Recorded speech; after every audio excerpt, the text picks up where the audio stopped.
অমলকান্তি আমার বন্ধু। স্কুলে আমরা একসঙ্গে পড়তাম। রোজ দেরি করে ক্লাসে আসতো, পড়া পারত না।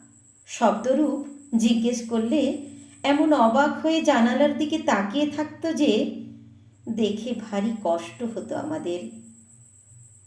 আমরা কেউ মাস্টার হতে চেয়েছিলাম, কেউ ডাক্তার, কেউ উকিল। অমলকান্তি সেসব কিছুই হতে চায়নি।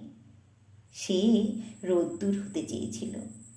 ক্ষান্ত বর্ষণ, কাকডাকা বিকেলের সেই লাজুক রোদ্দুর, জাম আর জামরুলের পাতায়, যা নাকি অল্প একটু হাসির মতো লেগে থাকে। আমরা কেউ মাস্টার হয়েছি, কেউ ডাক্তার, কেউ উকিল। অমলকান্তি রোদ্দুর হতে পারেনি। সে এখন অন্ধকার একটা ছাপাখানায় কাজ করে। মাঝে মধ্যে আমার সঙ্গে দেখা করতে আসে, চা খায়, এটা ওটা গল্প করে, তারপর বলে, উঠি তাহলে। আমি ওকে দরজা পর্যন্ত এগিয়ে দিয়ে আসি।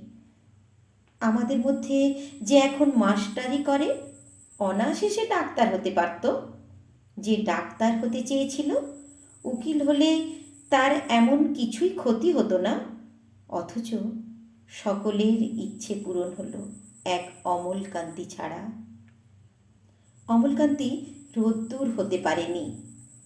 সেই অমলকান্তি রোদ্দুরের কথা ভাবতে ভাবতে ভাবতে ভাবতে যে একদিন রোদ্দুর হতে